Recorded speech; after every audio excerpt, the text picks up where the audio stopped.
legislative reform folks, and thanks to all of you who made it to the end. Give yourselves a round of applause. You made it.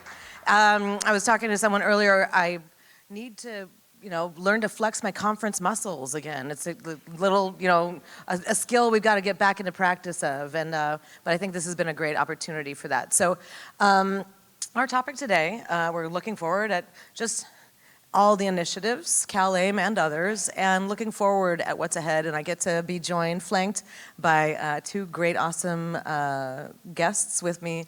Got Ybarra and Dr. Bihu Sandhir. And this is gonna be informal.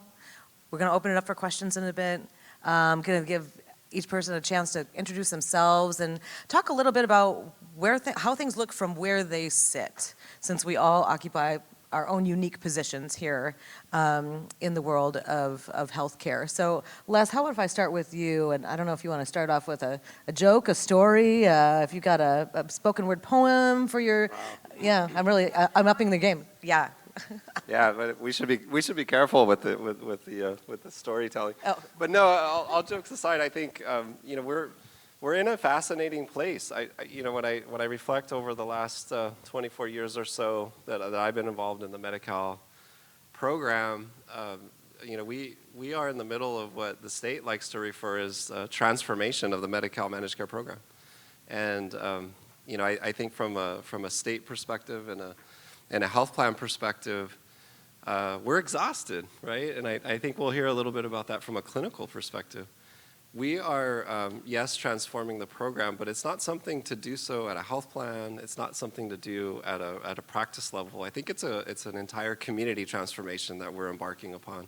And the only way that any of this is going to work is if we all collectively, break down the barriers, engage with data exchange, engage with member interventions, our Medi-Cal beneficiaries, our residents, our neighbors.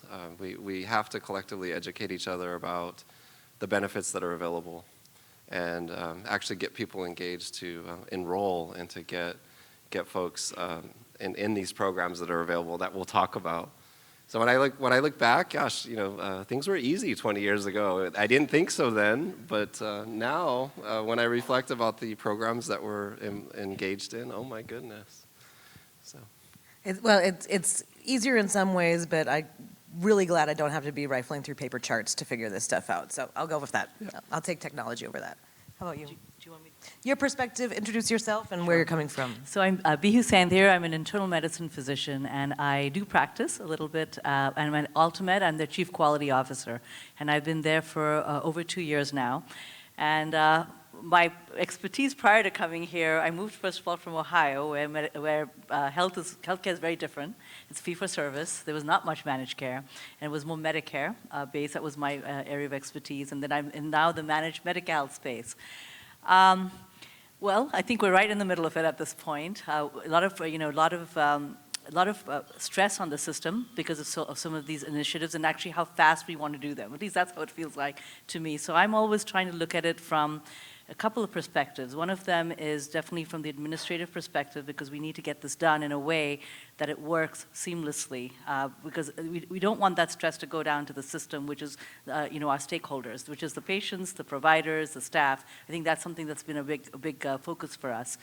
And then the other part is I'm a provider myself, and I'm seeing how it is in the field of how to do this, and it seems completely the right thing to do. There's no doubt in my mind that we need to do this. It's just that how do we do it, and maybe can we slow it down a little bit? That would be most probably would be a great thing, because I don't know if it's just too fast. That's what it feels like, and we feel like we're just getting the hang of one thing, and then now we're on to something else, and we have to change everything around. So that's been one of our challenges at this time. But I do think it's exciting. I do really think in the end result, if we do this right, I shouldn't say if, when we do this right, it will be so worth it for everyone. And I completely agree with Les. It is actually changing the entire care continuum, the whole, how would I put this? It's not just, the change is not just a system change, it's actually a change at the patient level. They also need to be part of this, because if they don't understand what we're doing and don't take part in it, it will not be successful. So it's actually changing an entire community perspective. That's what I think is the big thing about these, like CalAIM, some of the other things that we're going to talk about today. Thank you for that. I appreciate, and that changing perspectives and growing perspectives. I stopped in on one of the earlier panels and conversation around really just this intersection of, CBOs and community health centers and systems that, I liked one person's comment that we don't want to medicalize community-based organizations. Social services don't need to be medicalized. We need to kind of figure out how we integrate with these other groups and become part of this whole team without making everyone somehow walk and talk like us. So if I haven't met you before, I'm Louise. I run the Community Clinic Association of LA County. Nice to meet you. I've got some of our members in the room, and also some of our former members who got poached by the health plans. I see you. Anyway, but countywide across Los Angeles, there are 110 organizations with about 400 sites, 1.89 million patients, the majority of whom are on Medi-Cal now. So 62% are on Medi-Cal, and we're going to get another tranche of them enrolled into Medi-Cal in January 1st. So as we look forward, Medi-Cal is definitely this driver. It's driving so many conversations. CalAIM is one component of it. There's also transformation around this population health management initiative that the state's undertaking. There's a new payment methodology rolling out for the community health centers as well. And I know AltaMed's going into that as well. Just how brave. You can be our guinea pig. But in just looking at all of these different, and then you've got your MCAS measures and all of these new things that the state keeps on kind of coming your way. What are the things? There's all of them. They're supposed to somehow connect together. What's the things that make you most excited, or you see the biggest opportunity from as far as these initiatives go, Les? And what are the barriers to us really achieving their true success? Yeah, so very loaded question. So when I think about the population we're serving at Anthem, 1.5 million Californians across California, here in Los Angeles County, about 500,000 folks that I feel responsible of, they count on me to do my job each and every day, just like they count on both of you. And so when I reflect about what we've done with CalAIM, the populations of focus within that program, and all the pilots that led up to it, and then as difficult of a transformation of these programs have been, we also have the population health management program that we're implementing at the same time, which takes our entire population. We're expected to risk stratify and offer services, care coordination services across the spectrum, across all of the benefits. So when I think about, wow, is that exciting? When I see the state's vision and the bold goals around the elimination of disparities across our communities, I mean, that's inspiring to come to work every day and actually make it happen. What's fascinating to me is everyone in the room and all the impacts that you all have. And as I was saying before, this is a transformation at a community level. It can't be one entity. It can't be just primary care. It can't just be a health plan. It can't just be a community entity or a government entity. It has to be collective. And so I do get excited about how on a daily basis we are breaking down those barriers, and it's hard work. I mentioned being exhausted jokingly, but the reality is it's a complex social system, healthcare system. We have that responsibility, and frankly, the privilege to be there each day to make sure we're removing those barriers. So when I think about my team and the areas of focus as it relates to our health equity, how we're going to measure health equity and tie that into the Medicaid accountability set of quality measures, and how we'll see ourselves progress in reducing disparities in our communities. That makes me really excited. It's also very scary because the more data that we have access to, we identify more barriers and more issues and more problems to solve. And I think to me that's key. If we can't see those barriers, we can't fix them. And we've been very focused on making sure that we've got the data available to us, that we're able to take actions with that data and establish partnerships across the board that, together we can make that difference. So that, to me, that's the exciting part. Excellent. What do you see the most exciting or opportunity for transformation? I think the thing that I see is that we are serving a very vulnerable population. These are social issues are a huge barrier to their care. I think I think the national, they say it's about 40%. I think it's a lot more than that in our population of patients, and it changes. So unless you actually address those barriers, there is no way you're going to improve their health. That you're not going to cut down the total cost of care. To me, it just doesn't make sense unless you actually address the social issues. So I think I'm really excited about the fact that that's what we're really focusing on. It's what's happening outside the walls of our offices. When I see a patient, it's for 20 minutes. They're sometimes embarrassed to tell me what's going on with their social situation. It takes some time, but if you get them to we use a community health worker model, a promotora model, they'll figure it out in 5 minutes. And that is actually the most important part most of the time, because if they're not going to get their medication, or they can't store their medication and you don't know, there's no way you're going to improve their health. You just keep on seeing them, and it's the same conversation. So that's actually truly been my experience. Even I do a diabetes clinic, and that's what I see when I'm there. It's like that is the most important part. So I'm very excited that we're going down this path. I know we're doing CalAIM. To me, that's a very small part of it. I really think we have to do it for all of them. And that is at least our focus now on our journey in our community health centers. And that's what I told them when I started. I was like, that's the dream, that by next year, hopefully we should be able to do this for anybody who needs social support. And of course, the equity part is very, very important. There is a HEDIS measure coming out. I don't know if you know that. There's a HEDIS measure this year for social determinants of health, which is very, very exciting for me from a quality perspective, because now we're going to measure it. And so to me, that's, because it's always hard. You don't know how well you're doing until you have something to measure. So I think that's one of our focus areas again. So that's the most exciting part. And then I think you were saying about we have an alternate payment methodology that is, the state has been starting. And yes, we are going to be brave enough to do it, I think. But it's not about the methodology really, it's the care model. So for us, it's actually just changing the whole care model redesign. That's what to me, that's the exciting part of it. I think the money's part, I'm going to let our CFO sort that part out. But to me, it's, let's see how do we deliver the care. And it's not all the provider. It's the other people that we have to get our patients in touch with, so that we can actually get them to a better place. And so again, it's the ancillary staff that needs to touch them to get them care. And that's really, in my opinion, the most exciting part of it. Thank you for that.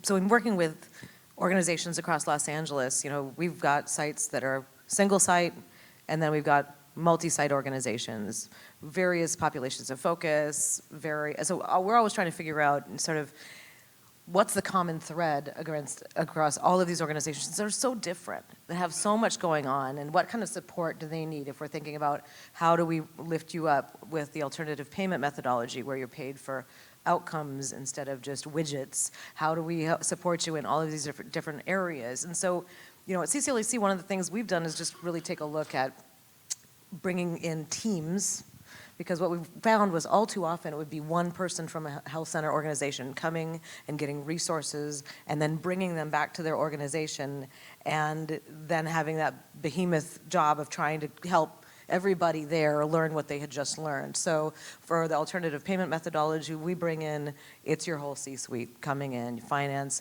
clinical, executive, operations, all around the table talking about how we're going to do this together, and having that conversation together so that everybody's coming home to the health center with an idea of how to make change. All too often, Dr. Amin said it earlier, I was talking about, finance, but finance is what kind of gets the oxygen in the system, but it's really that clinical care model, and that's the place where the transformation really happens. So as we looked at, I was just looking at the list of the topics in our CalAIM cohort work. We had about 22 health centers that we did through a 15-month program.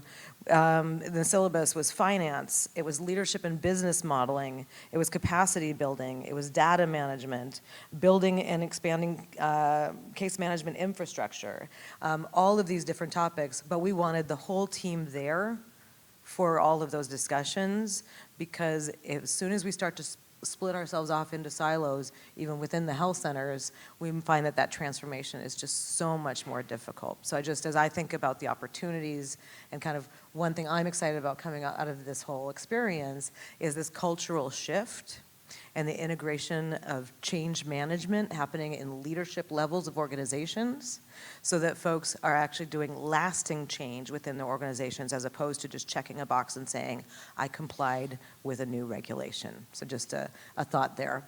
And in thinking about that, and if you're going to check a box for success, I'll go back to you first.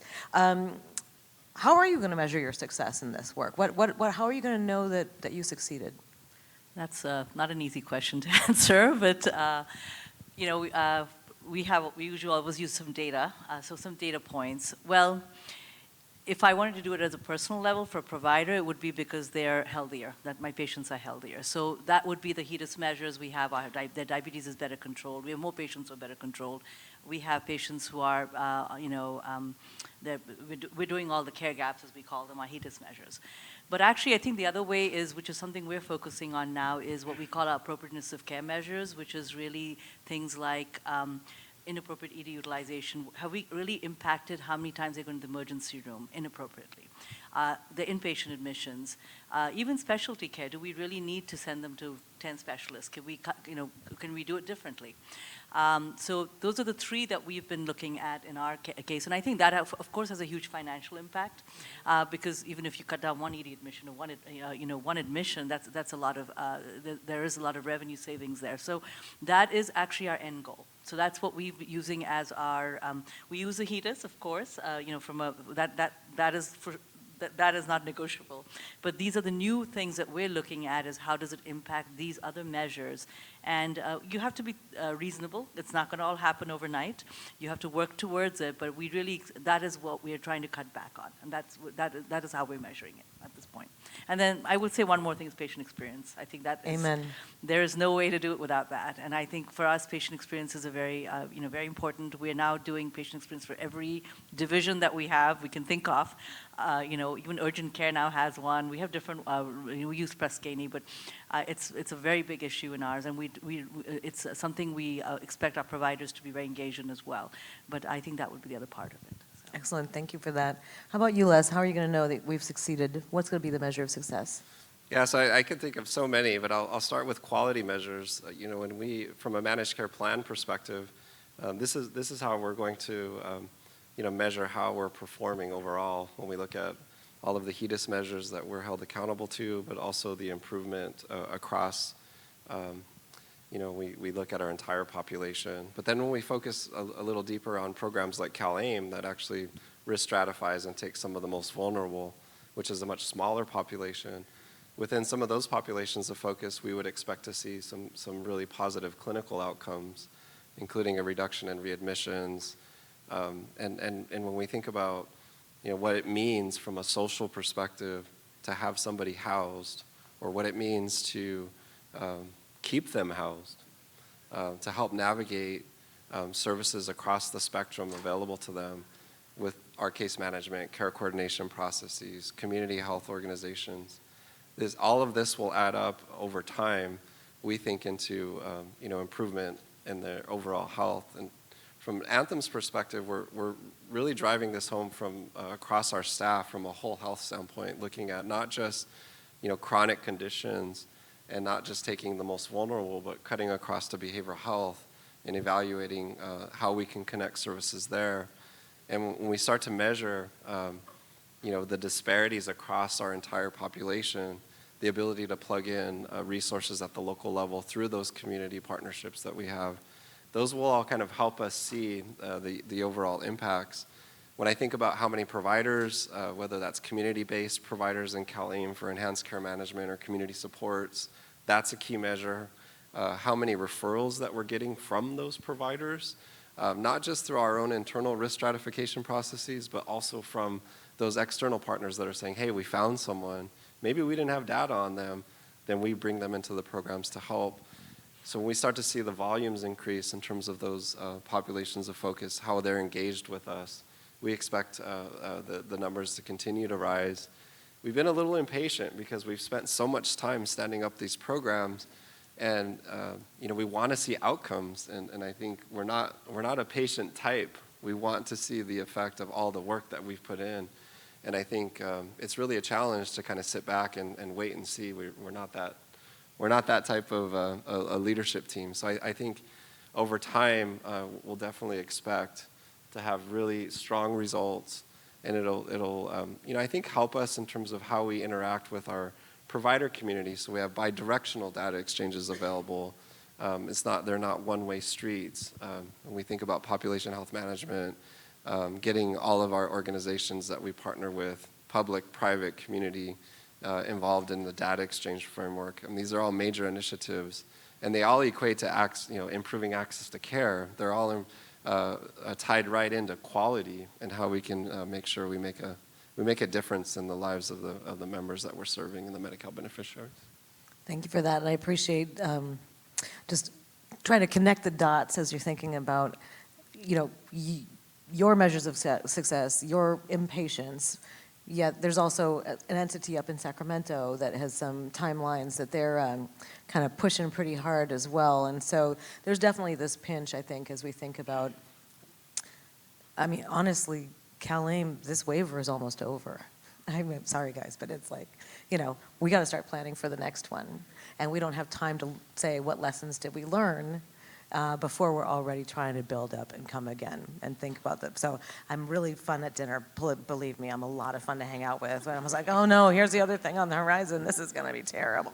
It'll be great. It'll be great. But I think about in measures of success, from just looking across the community health centers, yes, that patient experience, but also the employee experience. Because that's the place where, with all of this transformation, there is the potential to really either burn out or support our workforce. If your workload can change, if you're doing value-based care instead of trying to just cycle through widgets. If you've got the right team and the right support for you to do that, it makes a big difference. I know in your organization, you've really got to focus on a clinically driven leadership model. Do you want to talk about just how that's affected your team, and what does that look like as far as with all of this transformation? How does that helped? How has that affected the work? So we are clinically driven. We have a dyad model. That's what we have. So we have clinical, usually a medical director, and then we have a operational lead. So that's how we usually work. And then we have, similarly, actually it goes all the way down to even the clinic level. So we have a team, like a leadership team at every clinic, a site medical director with their dyad as well. It's I think it's great that they're both at the table because like we just spoke about with APM, you just cannot have it as finance. It is actually the care model in the end. You can do whatever you want with finance, but it's not going to work unless you have that. So this is it's nice to have this dyad model because you're talking to people who are actually in it, who understand what it is. Our focus, at least at AltaMed, is to try and burden the providers, although it's very easy to say. Especially with the CalAIM, because CalAIM, I think we most probably heard that from you already, is that I think it's a wonderful program. It's so fast, and it's changes every week. That's what we're finding. And we have 3 health plans we work with, because we're in 2 counties, and there are different requirements for each one of them. So how do you work a program like that? That's what's been one of the biggest challenges for us. And the infrastructure that it takes just outside the clinic, just to manage that, has been huge. And that's how we've actually set it up, because otherwise we couldn't have done it. What we're trying to do is take the burden away from the providers so they can do what they need to do. The staff does what they need to do, and let us do some of this outside the walls of the clinic. But even then, it's not always possible that way. Because these are our patients, you have to see them, there's so much more that comes into that. So that's the way we've tried to build it, but I do wish we could just slow down a little bit so we can get this right. That's really what what my wish would be, that we have that, and then the other one is can we align and how we pay for it? What are our assessments? What are your requirements? They're all different. So this is the challenges we're facing in the field where, at the grassroots level. So what we're trying to do is right now protect our providers, our staff, our patients, so that it does not affect them, because burnout is truly real. I think we saw that even with COVID. We're just trying to recover from COVID right now. We still don't have our entire workforce.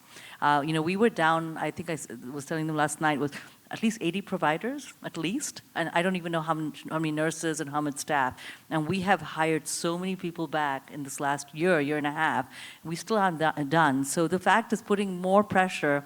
That is one of our biggest fears. So we have to figure out this way of how do we, and that's what we're trying right now, is how do we actually do this so that we don't burden the people who are actually providing the work. The one thing I think that's what is great about CalAIM, though, is that the ancillary support is more. So we have clinical pharmacy, we're bringing in social workers. So at least when you've identified the problem, you can hand it off to somebody who can actually help the patient. So that is the part I think that's wonderful, but we still need more time to actually let that mature a little bit, because it's still very new. And that would be my request to health plans, is that could we align? That would be wonderful for us all, I think, at the state level. One thing that's helped is like our Magellan PBM, our pharmacy benefit. Now we have one. That is huge for us, for our Medi-Cal. It's the same formulary. It completely changes how you deliver care, because you're not worrying about that anymore. So we just have to think about it. In my opinion, that is the right way to do this. So the good doctor brought up alignment. Can we get in the HOV lane on some of our measures, maybe? And absolutely. And as long as all the plans follow my lead, we're going to be in great shape. So, okay, you're in the lead. All right. All joking aside, I think that feedback is really critical. And when we provide feedback to our state partner through our various work groups, I think that's generally been the direction we're trying to head in terms of a policy development perspective, and that is, where can we, be the same or very similar. And what I'll say in terms of the pace is that it's really tough when you're trying to stand up, IT systems, billing guidelines, contracting protocols all at once. And I think some of that is sort of born because of the speed and the pace that we're working at. And by the time we think we've got one thing implemented, we're off to the next, right? And so we're not done implementing CalAIM yet, right? So we were dealing with a 5-year waiver, but guess what? We've got a pretty big implementation headed our way in January, yet another one. And so even though we can't declare victory on enhanced care management and community supports yet, we're just sort of, I think, getting the engines warmed up. We're now working on standing up long-term care for intermediate care facilities for the developmentally disabled as a major lift for the plans as we approach January. The justice involved, I'm very excited about this opportunity from a health plan perspective. We are looking at our enhanced care management network to assess whether or not they can take a new population of focus, but we also want those that have experience, that have real life experience as we navigate, and the ability from a plan perspective to be engaged right when you're entering back into the community and connect to a provider. And so we're implementing, we're planning for the next implementation before we've sort of worked out all the operational details in many cases. I don't expect sympathy from that perspective, just the reality that we're all in. And I'll call it a success in terms of the coordination that we have been able to do across the plans, especially places like here in Los Angeles and other places across the state where I think we work very well from a plan perspective across all of us, just kind of sharing what we're working on, how we came up with certain policies. Certainly not perfect, certainly not an HOV lane yet, but I think we're progressing in the right direction in terms of alignment and trying to make, there's a lot to be said about consistency and try to make it as easy as we possibly can for our provider partners, but I'll tell you, it's a challenge. Thank you for that. And I am going to open it up for questions from the audience as well. Dr. Booth, I see your hands up right away.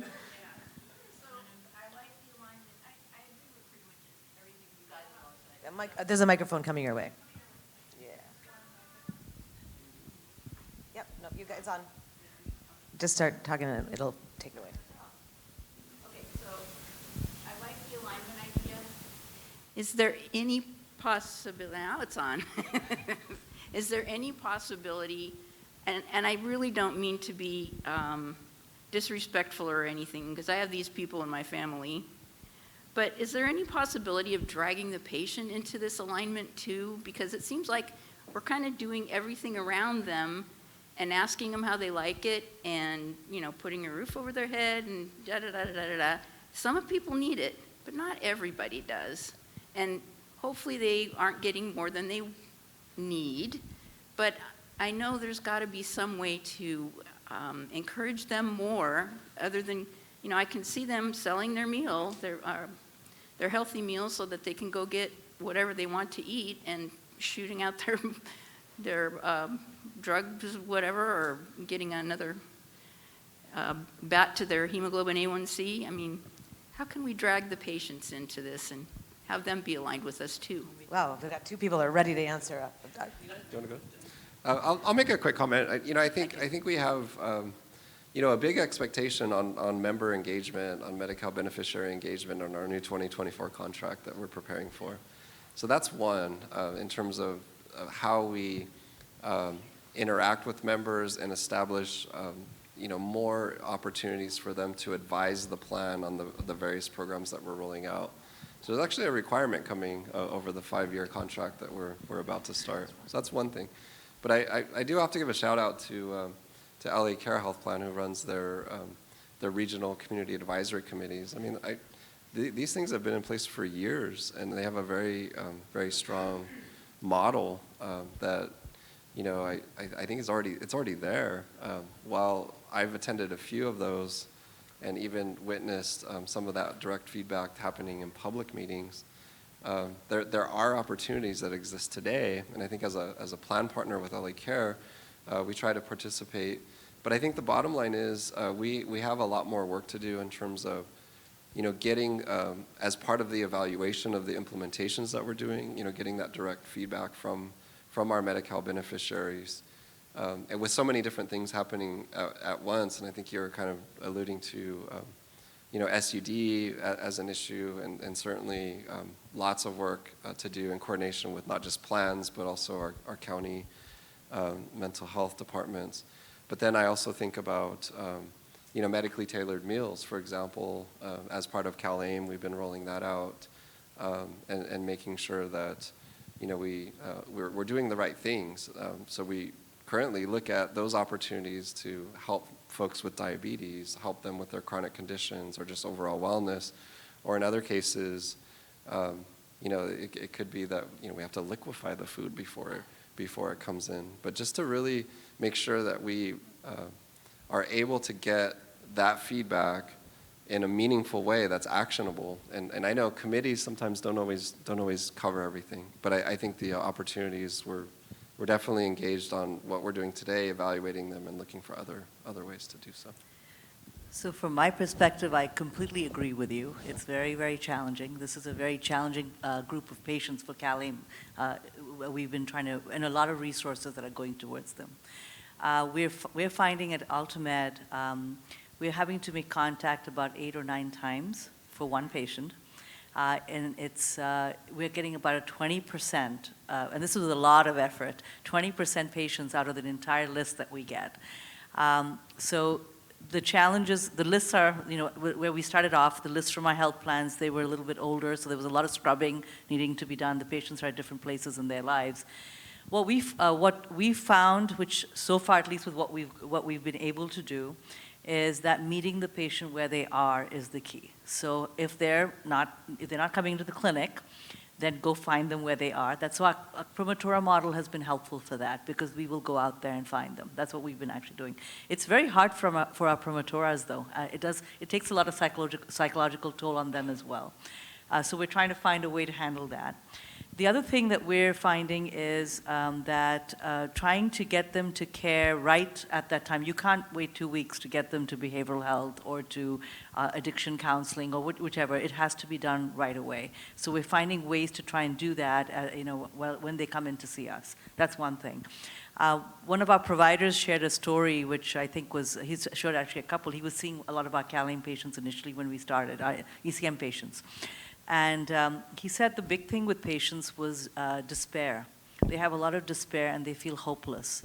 And so if you can actually address that, at least to some extent, maybe the first time you touch them, that is very meaningful. And that gets them engaged into the program. Now, we understand they have, it's not just health, they have all these social issues, there's drug addiction, there's mental health is very big. So you have to address all of that. And I can't say right now confidently that we're going to get to all of them. I don't know if we're going to even actually be able to impact every single one of them that we've engaged, but at least we have made a difference in many of the ones that we were able to at least get into our program and get to them to a better place. So that's the most I think we can say at this point. This is still very early in CalAIM, but for me, and I know from our providers who are providing the service, even that still is worth it. Because it is very satisfying and it's gratifying when you actually can make even that impact on a patient.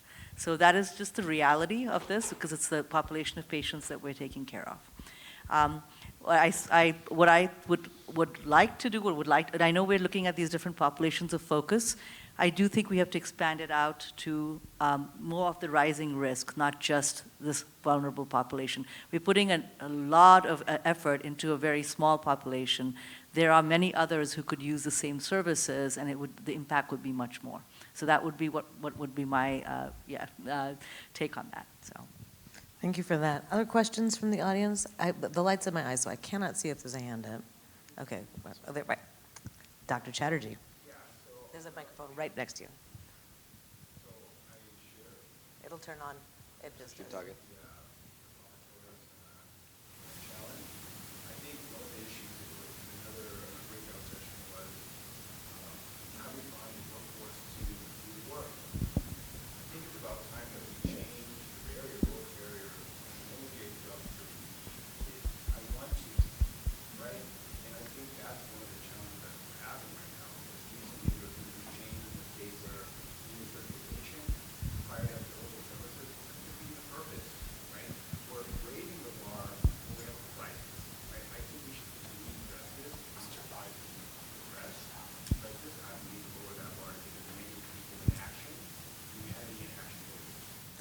And you restate his question as you're answering it. So I think that the question is that we are, we're really setting the bar very high for even our promotoras. I mean, they have a lot of value to it. We're asking for certifications before we can actually do billable visits, and that does make it harder. You're completely right. So the question is, could we actually just get people who are willing to do this and get to the certification part later? So what you're saying is, can we really make the regulations a little bit easier, which I think I completely, wholeheartedly agree. Workforce is a very big issue. For promotoras, we had training is very important, and we're having to do it fast track. I think it's 4 months or 5 months, which is really not enough for this population of patients. It would take most probably about 9 months is what we've heard, and we're having to do this really fast, because otherwise how do you even deliver the program? So I completely agree with you. I think we have to be, I think common sense is really what we're saying. Let's use some common sense here, because at least the fact that we have somebody who's willing to do this, who can get down to that patient, that does make an impact. And that is I think, the approach we've got to continue to take here. That makes me have a question for you. Talking about barriers to entry, one of the challenges is getting providers credentialed, getting them into a directory, getting them listed, getting some. Thank you very much. Anyway, my members are in the audience. But what are the ways that we can lower those barriers to entry as we think about and I know there's been some legislation to try to think about streamlining credentialing. There's discussions and other conversations afoot. What can we do to get providers onboarded, listed in the directory, able to accept lives as soon as possible? Wow, so how did you know provider data was my specialty? Love it. So when I think about just different roles across Anthem. So I've been around almost 24 years at the company. Yeah, I did that job. Getting folks in the network, in the directory, credentialed, et cetera. And I've kind of seen how how many moving parts there can be, especially when you factor in a delegated model on top of that. And so what I can say is that, from a plan perspective, we are dealing with a lot more regulation in this space. I think the sort of end product is something that we take very seriously. You should be able to sort of get on your handheld device, look up, find a doctor, and it should be very easy. And I think there's definitely a focus on that end product being what it needs to be, basically real-time data that we have straight out of our database. But all the things that happen before then, that does get quite complicated, and it's it's nearly impossible to have a real-time accurate directory across tens and in some cases like 100,000 providers in your network. How do you maintain all of that? One of the things that I've really struggled with is that the accountability is all the plan, fully accept that. But nowhere do I see where providers have to tell us when they move or they retire. There's a lot of that in the provider data cleanup process. And this year has been a major area of focus for us on trying to do just that, making sure that there's a cleanup of data that actually is just outdated. And examples could be, we started here in Los Angeles in 1997 in partnership with LA Care and signed up providers. Have they ever told us if they've moved? Are there bad pieces in there? And yeah, we find things. How do we figure that out? The first step is have we seen any claims? Has there been any utilization over time? So lots of work to do there. It's ongoing. I see lots of hands. It's certainly not a perfect system. I know that there were some opportunities that were discussed at having like a statewide provider data approach where everybody could pull from. I think there's a lot of work to make that happen. From a plan perspective, we need the provider engagement to make sure that we can keep our records updated, and we're certainly making a lot of progress in that space. And maybe I hit a nerve with provider credentialing. I apologize. I see a bunch of hands went up. Yeah. Go for it. Is there anyone who has not yet asked a question? I want to make sure I get some hands up. Okay. Then Dr. Booth and. Mine was just really a comment about what your concern is here. Wouldn't it be considered fraud? I have to get relicensed every other year. For medicine, and if I don't provide my accurate address, I think I'm in violation of being able to hold the license. So why doesn't the state have that? Fair question. Yeah. Yes. Well, I think, does the state have it in an accessible place that we can pull it down and make sure we all share that data? I think that's the part where, big opportunity. Yeah. Dr. Chatterjee, there's a microphone right behind you. I promise this time it's going to work. So, FQHC providers are really, really hard to hold on to. The people that want to do this work.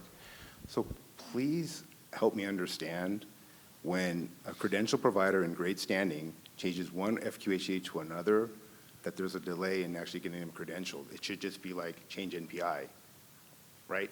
I mean, that's how, and that's preventing real continuity of care, because many patients in this community that we serve follow providers and not organizations. Yeah, so from an FQHC perspective, yeah, I think it should be fairly easy, in theory. There's boxes to check that we have, right? We're highly regulated, so I've got to make sure your facility site review is accurate. We might want to make sure you're credentialed within the last 3 years. Check. Your type 2 organizational MPI change is okay, but your type 1's the same. So yeah, I mean, I think to me that's not necessarily a credentialing issue. I mean, the other parts of, did you change a delegated group while you did that? Mm-hmm. That could add a layer of, just sort of a timing, right? That is a different layer. So if that were to occur, okay, a little more complex. But for the most part, I think you have a good point that, as long as you were credentialed within the last 3 years, even if you changed organizations as a physician, would that, I may not be able to assign members to you until I can validate, facility site reviews completed, et cetera, et cetera. But yeah, within a reasonable time frame, yeah, absolutely. I think that's reasonable to expect. And I'll say, so a theme I've heard throughout the day is this conversation, and we talked about it earlier, alignment. So aligning between the health plans who are all credentialing the same providers to get into the same networks. And so any way that we can align that, we start aligning our measures, we start aligning the way in which we handle our workforce so that we're not hiring the same people to do the same job and duplicating services. So I've heard that theme throughout. I've heard the theme of data, of workforce, and I really appreciate Dr. Bean's comment this morning is that we can't do everything all at once and do it well, I think is the way he put it.